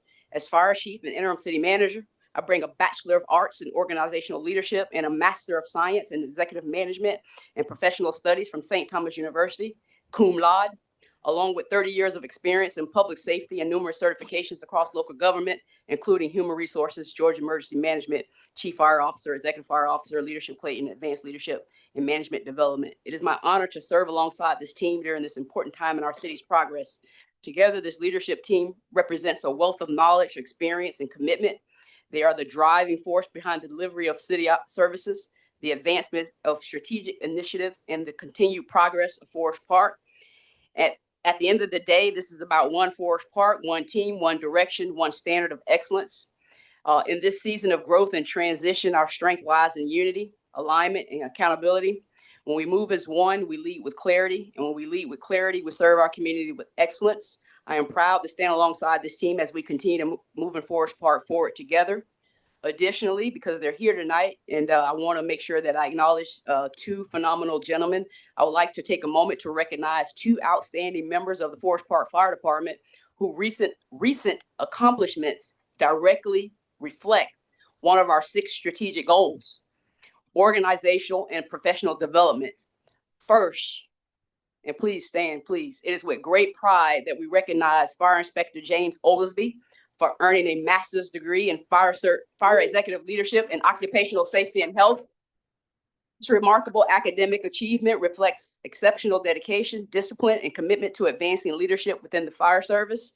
His accomplishment strengthens both his individual capabilities and the overall effectiveness, safety, and service delivery of our department.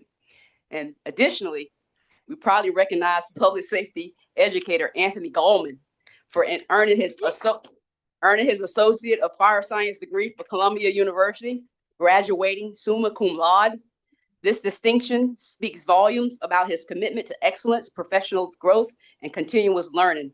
His achievement contributes to building a more knowledgeable, capable, and forward-thinking department.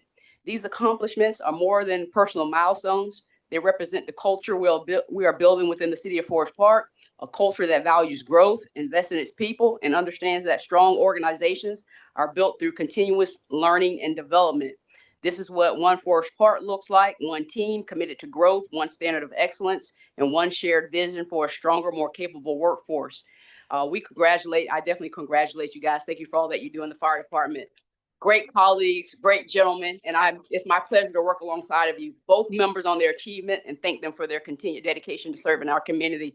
And in closing, please, Educator Gallman, this was the first ever public safety educator in this city, in this fire department, and he initiated the first ever Junior Fire Marshals program, where the Forest Park Fire and Emergency Services Junior Fire Marshals program was successfully launched in September 2025 as a proactive community risk reduction initiative designed to educate and empower elementary students in fire prevention and life safety. The program will conclude its inaugural year in May of 2026 at the end of this year, 2025 through 2026 academic school year, making a significant milestone in youth-focused public safety outreach. During this first year, the program partnered with 4 elementary schools: Unidos Dual Language School, Huey Elementary School, Edmonds Elementary School, and Sankofa, I think I said that right, Montessori School. And in closing, through structured classroom instruction and interactive engagement utilizing the fire safety trailer, more than 465 4th and 5th grade students will successfully complete the program. And will be designated junior fire marshal. So thank you, Educator Gallman, for giving back to this community and being a good colleague. Thank you so much. Madam Mayor, that concludes my city manager's report. All right. Great people. Next, we will have the city clerk's report.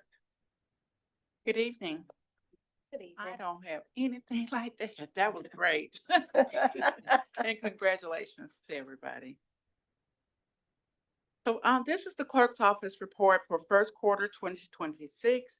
And just want to briefly state kind of what the clerk's office does. And, we serve as a vital link between the local residents and government, creating, distributing, and posting council agendas, preparing minutes, managing records retention, and public records information requests to ensure transparency, codification of ordinances, and qualifying candidates for election.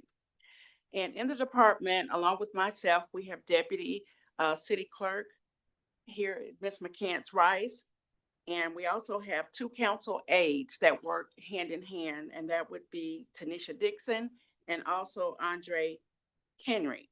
And what they do for the clerk, in the office of the city clerk, is they are constituent aides who serve as a liaison between elected officials and their constituents, facilitating assistance, providing administrative support, coordinating and attending community events and meetings, handling event logistics, and managing correspondence and managing community outreach. And they do an amazing job. They have been really, really busy this first quarter of the year.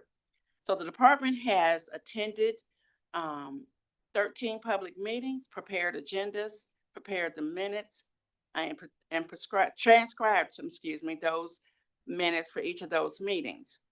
There have been a total of 565 open records requests that have been received into the office.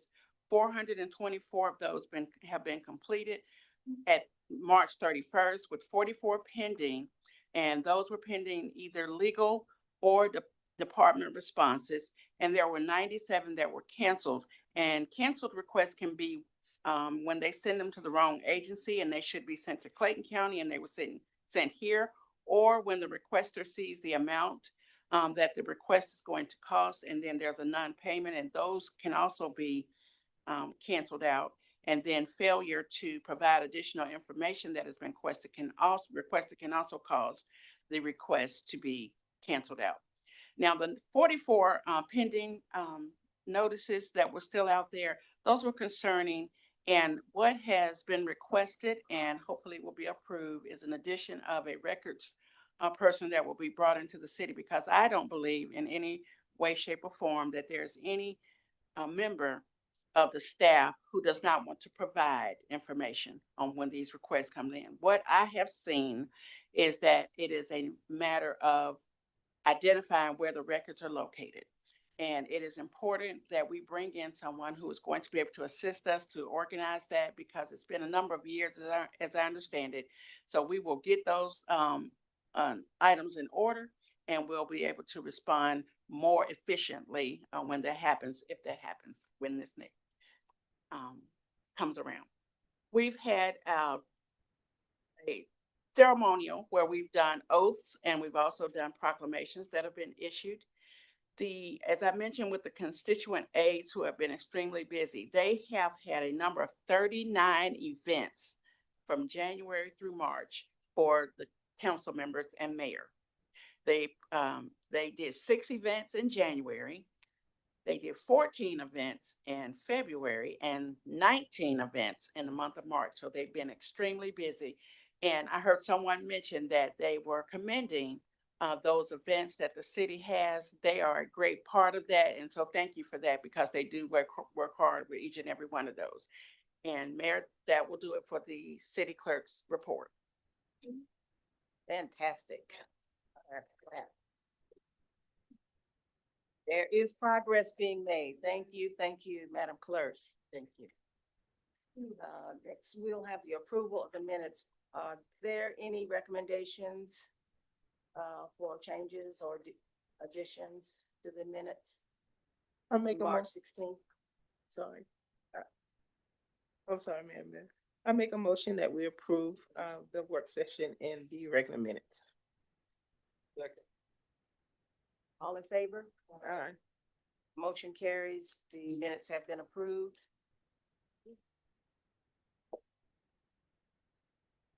Now we have another presentation, and if the council and city manager join me down front. Thank you.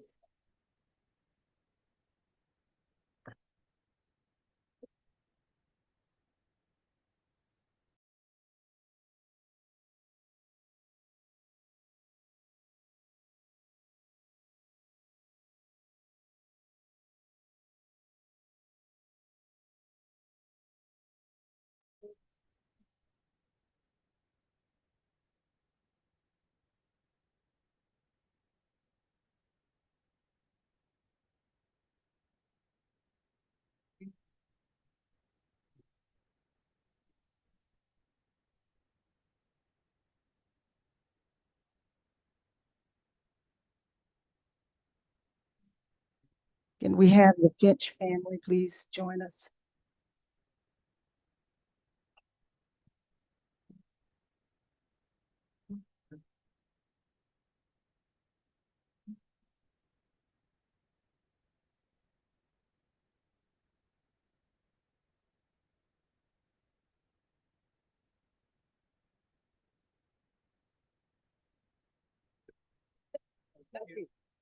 Don't be scared. Come up. Hang out.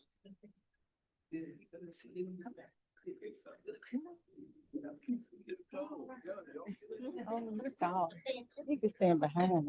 Oh, he all too tall and all of us. Yeah.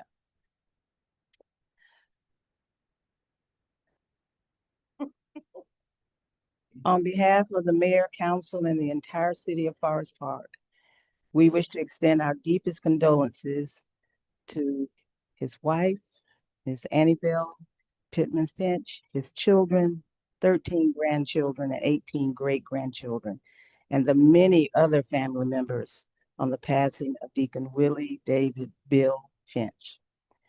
He was more than a resident of our city. He was a devoted neighbor, a caring friend, and a valued member of the community. And although he never ran for political office, Deacon Finch was known as one of the best politicians in Clayton County. Because the people of Forest Park trusted his political choices, many of those running for office, as well as many elected officials, contacted him to solicit his support during their campaign. He always attended city council meetings and sat in that same seat in the back of the room. Even during his illness, he would have his son bring him as often as possible. He may not have known it, but the city of Forest Park took notice when he was not here. Deacon Finch was a master gardener. He loved sharing his produce and helping others with their gardens. His passion for gardening ignited some council members to request that a community garden be named after him. The garden was approved and dedicated in September 2012 and rededicated in February 2026. In addition to gardening, Deacon Finch was an avid fan of the Atlanta Braves and Atlanta Falcons. He would often have friendly conversations with those who opposed his teams. Deacon Finch was also a motorcycle enthusiast and rode with his friends for over 20 years. In addition to his political know-how and great gardening skills, we must acknowledge that Deacon Finch loved the Lord and his church, New Pleasant Grove. He was also a proud member of the Sons of Faith Gospel Quartet. Deacon Finch helped make his community a better place for all of us. He was a trailblazer, breaking barriers in Forest Park athletics. His legacy will continue to inspire us, and the city of Forest Park will miss him dearly.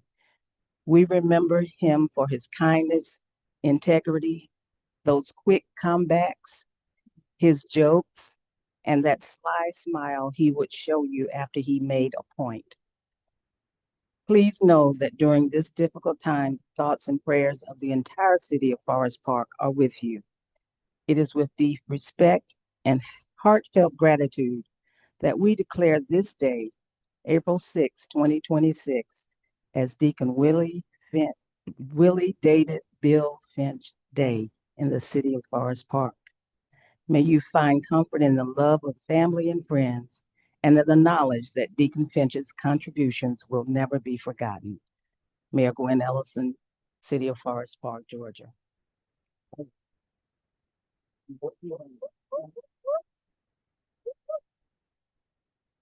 Take a picture for everybody.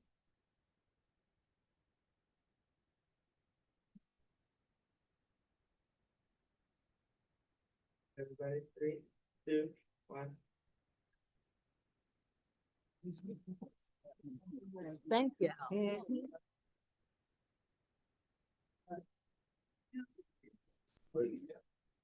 Good.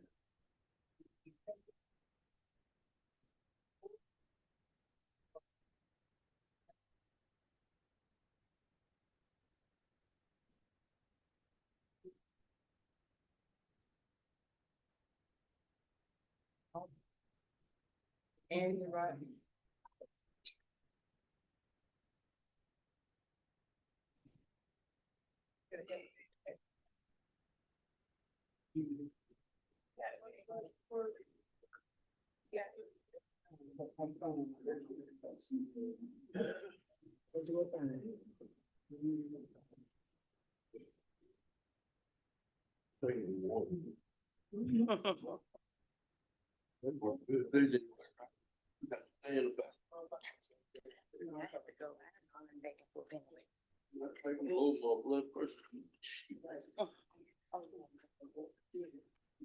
Thank you, everyone. And thank you, Deacon Finch. Love you.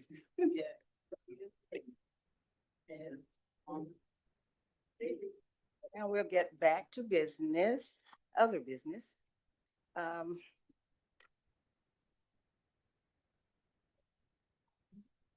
The consent agenda item was moved to new business. Can we move to council consideration for approval of the trade-in administrative vehicle to purchase 2 aging public works vehicles? I make, 2003 Ford 250 and 2000 Ford Ranger. I make a motion that we approve this item. All in favor? Aye. Motion passes.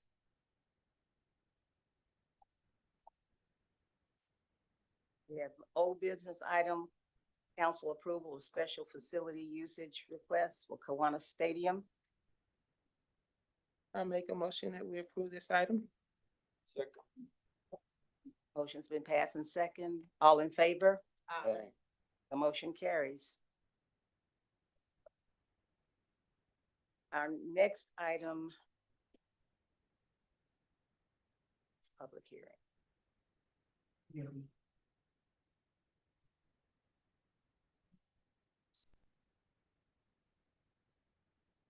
Our next item, the council consideration to approve text amendment. Believe we're going to have to go into public hearing for that particular item. So I move that we recess the regular session to go into public hearing. So move. Second. All in favor? Aye.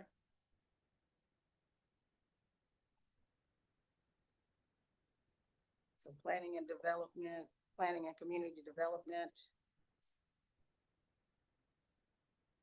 Madam Clerk, would you give us the rules of procedures and decorum for the public hearing? So anyone in favor of the text amendment can come to the podium at this time.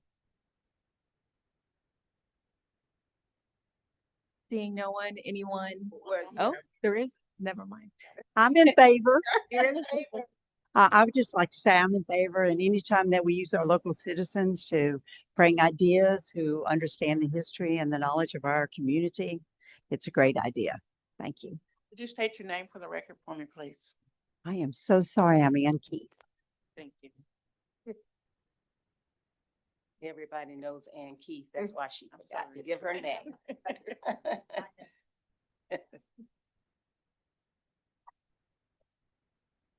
Are there any opposed?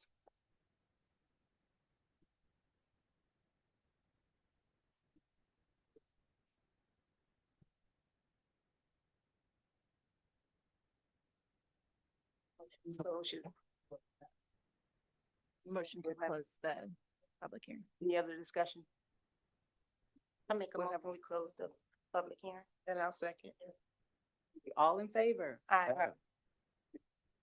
The motion carries. Public hearing has been closed, and we will reconvene. Is there a motion to reconvene the regular session? So move.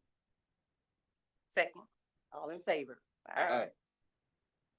Okay, the next item on the agenda is, Madam Mayor. So there needs to be a vote on the text amendment now. I'll make a motion to approve the text amendment for case TA 2026-01. a second. Second by Councilman Wells. All in favor? Aye. The motion carries. Item has been approved.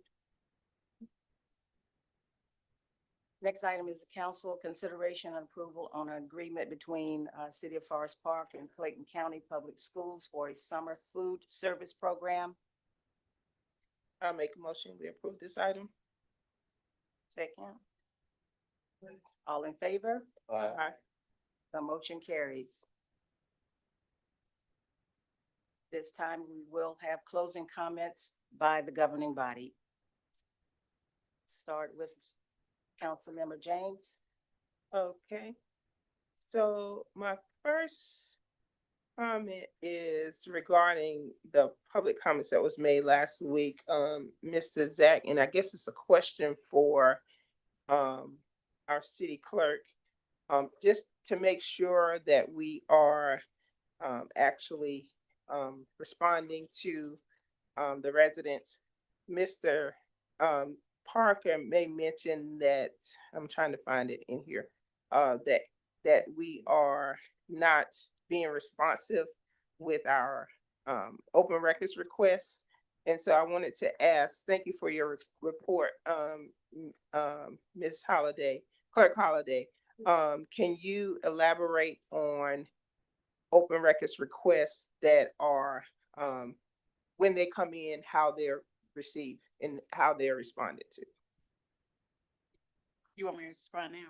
Yes, please. Yes, ma'am. They are, when they are received, we distribute those depending on what the request is to the departments, as referenced on whatever the content of the request is. Again, sometimes we do receive requests that are not able to be released because it may be in litigation. It may be a personnel matter that is open and not closed. Sometimes we do receive requests that are from requesters that are, like, for instance, we have two in particular from Mr. Parker that go back to 2015.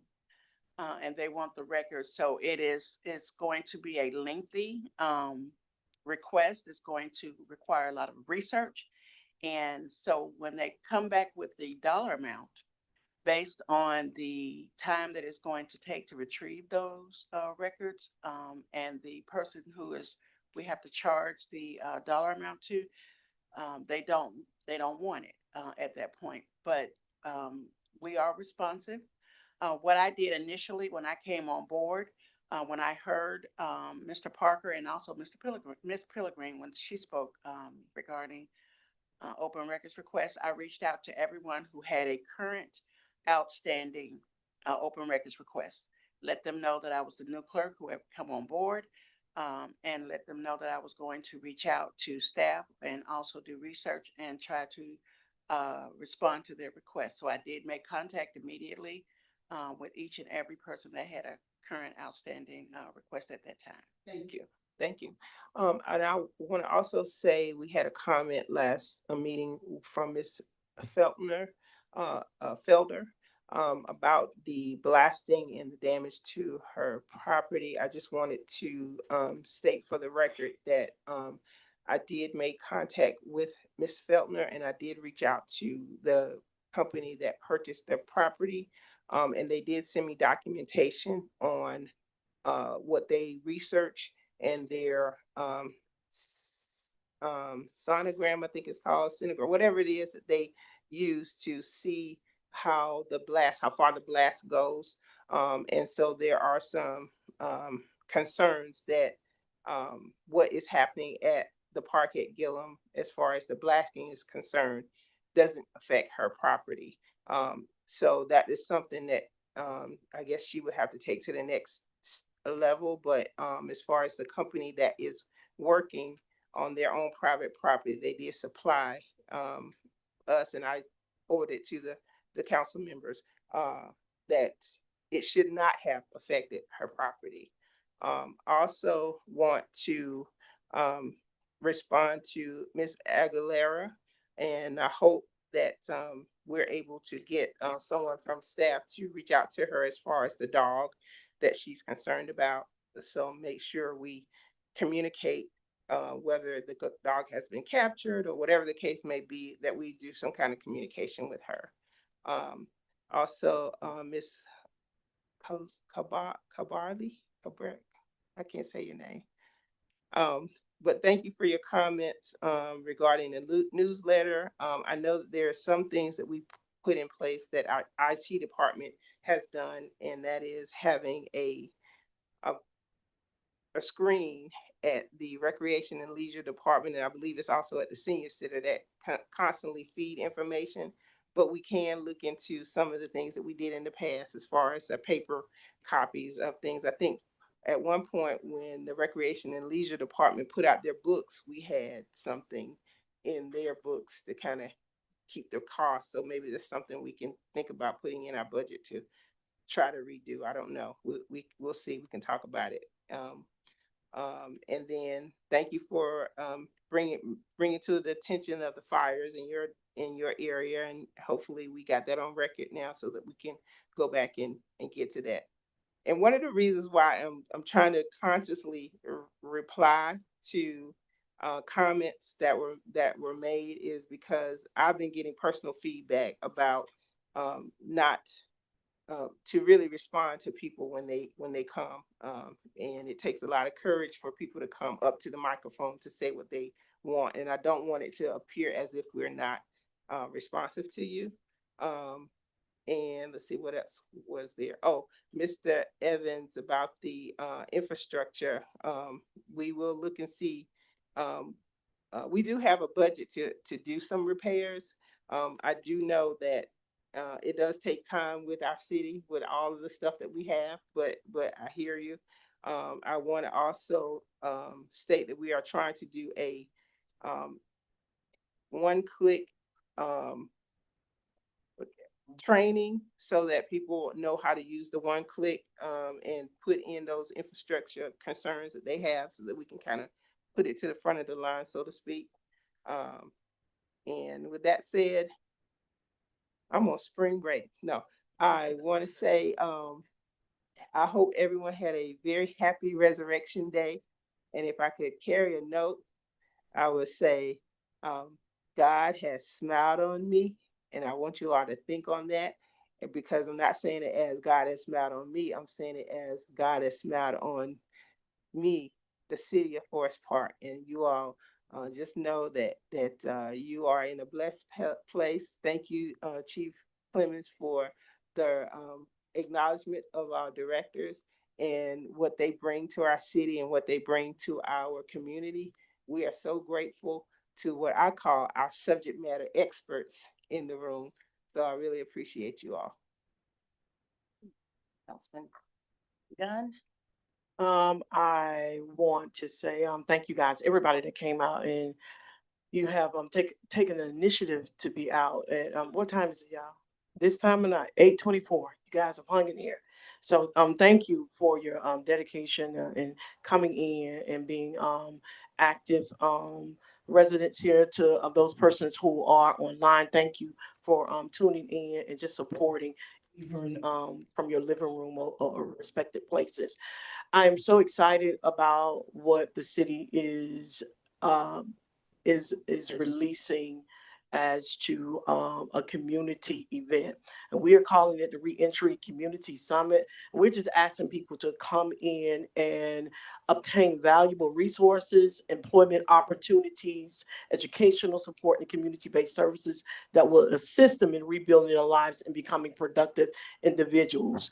And this program was initiated for those persons that have dealt with law enforcement in some kind of way, where you carry the title of being stigmatized as a felon, or persons who are dealing with long-term probation. So I'm just excited about the partnership of those persons. We have representative from our drug court under Judge Mason, who will be here. We also have DeKalb County coming in, Morrow, Lake City, I think, and Jonesboro, if I'm not mistaken, with Dr. Jackson. She has been very instrumental along with our council aides. They have done double time. Captain Lassiter, collectively, these powerhouses that we do have in the city that have just been on the grind for the last 2 months. We have a lot of vendors. I want you guys to blast this out. Let's truly get your neighbors, friends, family, colleagues to come out. And there's a new updated. We have more sponsors, partners. I see this is the old flyer. We've updated our flyer because we have new partners that have taken hold and want to be a part of this event. I'm excited about this. And you guys just get ready, get ready, get ready, get ready. It's about to go down. And so also, the food pantry, it was a major success. Tanisha really was giving me an update. It was a big drive that took place to get today over at Gateway. Continue to tell your friends and family. A lot of the volume of attendance was due to our mayor having this platform where all of those leaders in our community came and presented themselves to know that there's an open door for food drives. And so, Mayor Ellis, I appreciate that. You don't know how much you helped Gateway big, and I'll talk to you later about that. So that's possible. It was a nice, huge turnout. So I'm excited about that. Also, I come home Monday through Friday between 1 and 2 a.m. in the morning. And so I really be driving around in the city before I get to my driveway. I saw a couple of lights that was down, and we also had one of our expensive surveillance camera that was down. I want to thank Director Cox for jumping on this along with our city manager. I know I bugged you. I know I did. Yes, ma'am. Also with Director Matthews. Ward 2, you guys got lights down. Just hit me up. Let me know. It's very important that we have those areas lit, and those lights are in position for a reason. And so coming here at night and you got a dead spot, it irritates me to the core when those street lights are not up and operating. I want to thank our council aides for going out, hitting the pavement, knocking on the doors, passing out the flyers for the survey. I want to thank our residents for participating and giving sound feedback. I'm going to put her name out there. Do y'all know that Ann Keith came and hung out with me? And just laid it out there to me, and I truly appreciate her. You guys, I'm grateful that you guys really challenge us and make us aware of things. We can't be in all places at all times. And it seems a lot of time that we're not listening. We hear, and I appreciate you guys so much. Thank you for the sit down, the conversation. Even to Cliff called me, Pellegrin. It's going down. And so I've had a conversation with him and also residents of Ward 2. I'm excited about where we're going, what is about to take place. We just finished out the first quarter. And I love you guys. It can get a little intense, but that's what family do sometimes. But iron sharpens iron. But a true friend will always sharpen the countenance of another. Hello, everybody. I'm also on spring break like Councilwoman James, so I'm fully in vacation mode. I had to get dressed to come here, but it was a great meeting.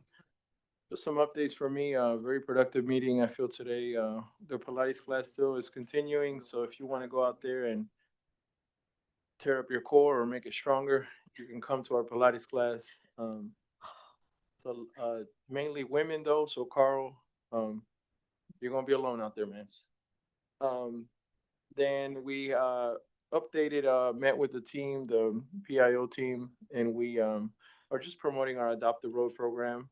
Beautification is very important to myself and our council. So I know we have this program that I think hasn't really reached the targeted audience. So we came up with a whole kind of rebranding opportunity, and the Kwame and Javon were just great. We did a little reel that we're gonna, I don't know if we put it out yet, but and we also have this flyer with some of the actual signs we have from different organizations around the city.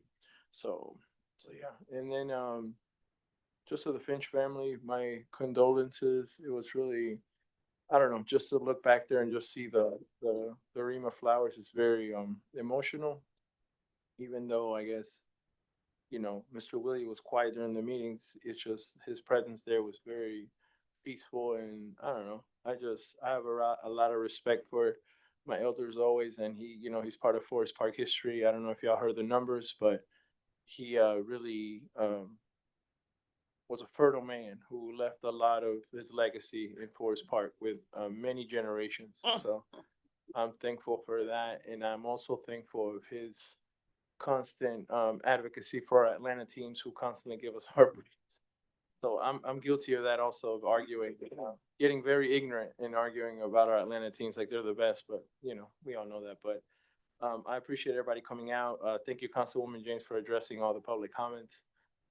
It's just essential. One of the things that I I want us to, and I think we all pride ourselves is with transparency, and we at no point are trying to hide anything from the public. The more you all come out and the more comments you give us and give us, feedback on how to improve things, the better it is. Just give us an opportunity to do that for you. I don't think nobody up here wants to hide anything. We're here for you all. Y'all are the bosses, the people. And then, shout out to the staff. Mr. Goldman, you are the man. I'm very proud when I see you in our schools and you're everywhere. Congratulations on your degree. And on the other gentleman also, it was great to put a name to a face because they always, I've had some business owners compliment. They're like the strong guy with the mustache, and now I got to see him there with his family. So, and thank you, Chief, for shouting out all of our directors. I think we have some amazing people working for a city, and I know I probably don't say thank you enough to you all, but it's a pleasure to work with you professionals. So thank you for everything you do for our city, and thank you, Ms. Holiday, also for shouting out our council aides. They are essential. Yeah, I think it's like 39 events or something. It's the beginning of the year. It's like the first quarter, so I know we're constantly keeping them busy. I know I couldn't function without them. So thank y'all, everybody. Happy Easter again, and have a great week. All right. I would just like to kind of respond to some of our comments. Ms. Copeland, I wholeheartedly agree with everything that you said. Thank you so much for speaking up. And Mr. Evanstein, the same. I wholeheartedly agree with you and understand your disappointment and how some things were done. And I also like to say thank you, Chief, for the resumes of all of the directors in the city of Forest Park. But I just, out of respect, and I actually received a message since I've been here, like, hey, is the chief fired?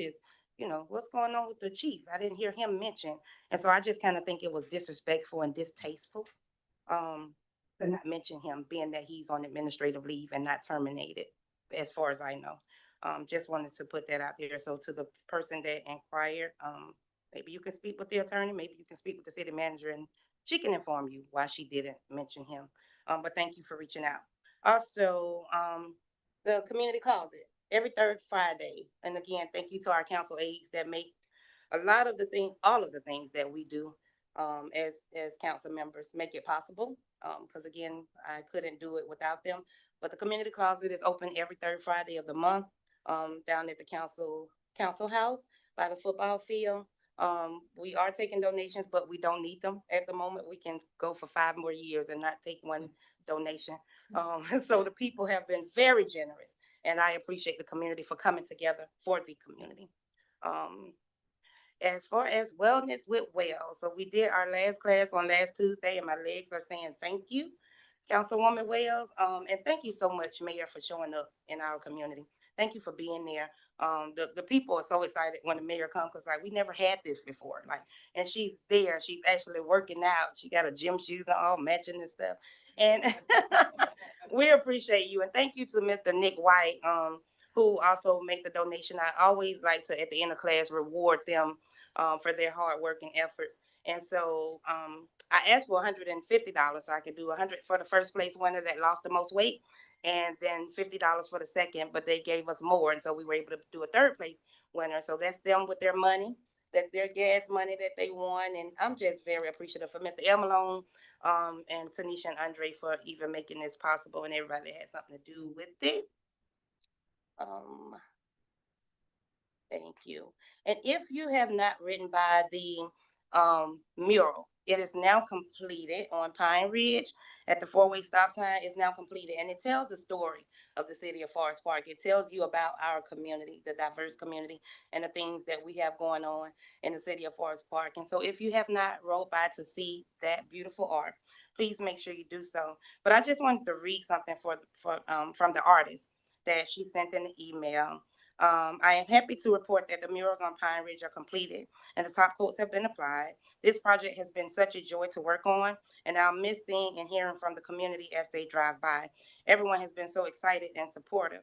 I'm so appreciative of Councilwoman Wells' vision for this space and commitment to bringing it to life.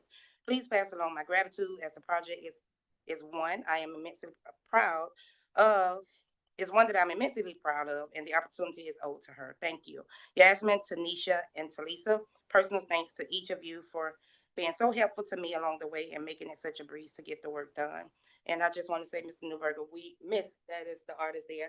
Ms. Newberger, we appreciate you, and you have done an amazing job, not only with the Willie Finch Community Garden, but the mural on Pine Ridge as well. So thank you so much for that. And I think I have one more thing. Oh, I just want to make sure we followed up with the resident. I don't know her name, with the dog issue. I just want to make sure we follow up because it's been 3 weeks since the last meeting, and I would have thought someone would have reached out to her by now. So Chief Clemens, if you can make sure that gets done, please, so we can ease her mind just a little bit. And I'll just read this, and I kind of got it off of one of the emails. This is it, Mears. Mears asked me, was I going to be long-winded like other people? He said he's going to yield his time to me, but I don't need it. But I'll just end with this. When you see something that is not right, something that is not fair or not just, you have to speak up. You have to say something.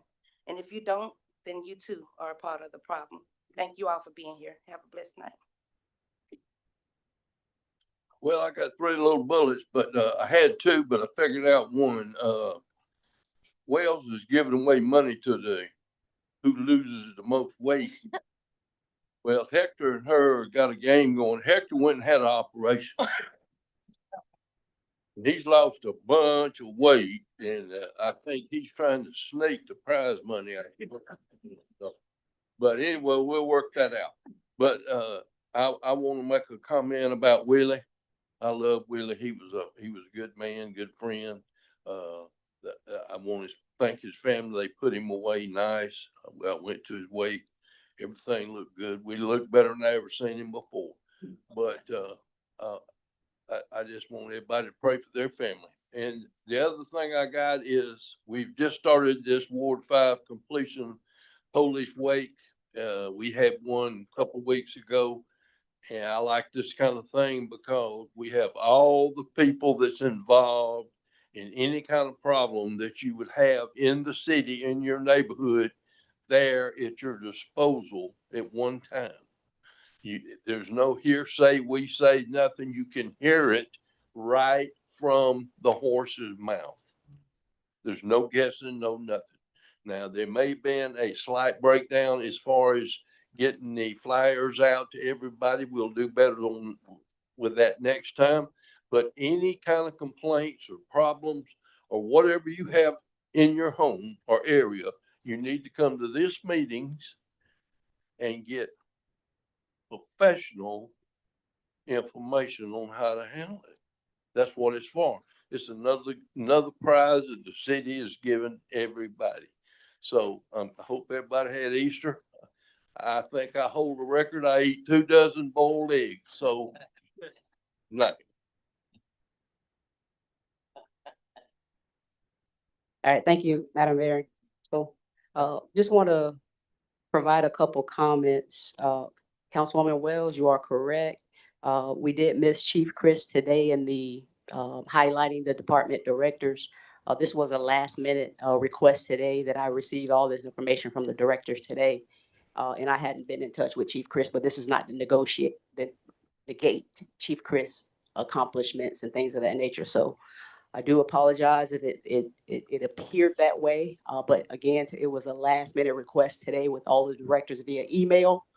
And that's how I wanted to provide the city manager's report. Additionally, on Friday, April 3rd, Animal Control and PD, they did reach out or made contact with Miss Aguilera. She gave one of the PD officers permission to set a trap near her residence.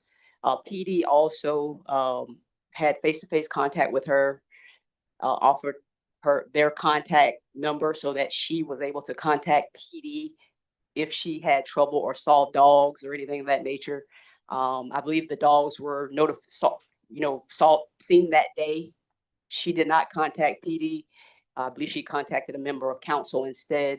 But PD and Animal Control have been in contact. They are taking measures to ensure, that street residents are safe. And I have high confidence that they're doing all that they can to ensure everybody's protected in that area. Thank you.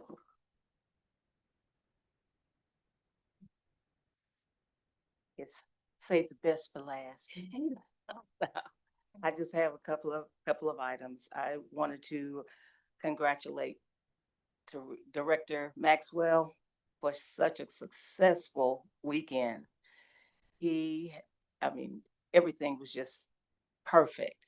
And you could tell he did a lot of work. He and his team did a lot of work, and I want to compliment you because people were raving about it. They were just coming up to me and saying, "Oh, this is so nice. We need to do this." I said, "Welcome to Forest Park," But it was a fantastic spring event, and the kids with the egg hunt. It probably took them hours to put those eggs out, but those kids had them picked up in 2 minutes. They were screaming and running, and it was such a joy to see all those children just having a good time and being safe. The police department, the fire department was there to make sure we were all safe and take care of us, and we had a wonderful time. And I just have to give kudos to Parks and Recreation because they did a fantastic job putting that Spring Fest on. The other thing is on the Adopt a Road, I already have someone for you. So I had someone approach me about adopting a road, and we got the paperwork in, so they'll be assigned a road, and they'll be doing that very soon. So we're going to solicit some more help with some of those streets we want to keep clean and help Public Works out. And again, I'd like to thank everyone for attending the town hall. Those who were there, those who weren't there, we had a great time. We had a great time, and the food giveaway was fantastic. It was amazing. Thanks to Gateway, Rock Church, and Cold Storage Atlanta, and all those volunteers. They were fantastic. Thank you, thank you, thank you for all the work. And the last thing is just keep the Finch family in your prayers. He was around a long time, so I know it's going to take them a long time to get through this. So just keep them in your prayers. Thank you. Mayor, I'm sorry. I didn't give you kudos, and I'd like to give kudos. I'm so sorry. No, that town hall meeting, and I just need the people to know that if you weren't there, like it was absolutely amazing. Absolutely amazing. And we talk about transparency and keeping the community informed on what's going on, and you did that. You and your team did an amazing job. So I just wanted to say that on the record. Thank you. Thank you. Okay, I think that is about it. Are we done? Or anybody have anything else? Okay, that's right. All right. Session. Well, Make a I motion, guess we we enter executive session. make the motion to adjourn the meeting and go into executive session. So I was trying to adjourn and go home with you guys.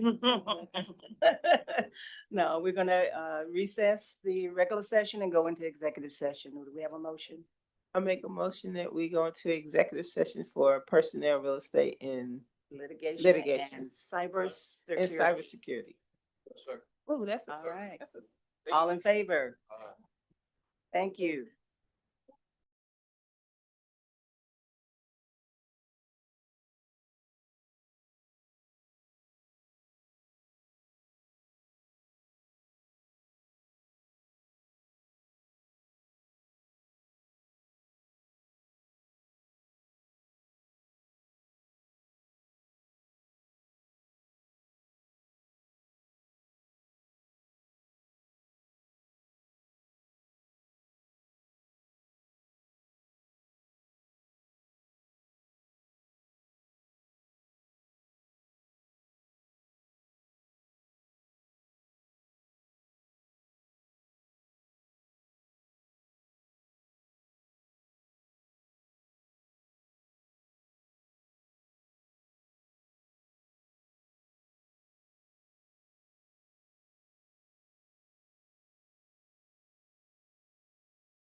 Good night. Meeting adjourned. Happy birthday. Happy We're gonna do it for something, what we doing?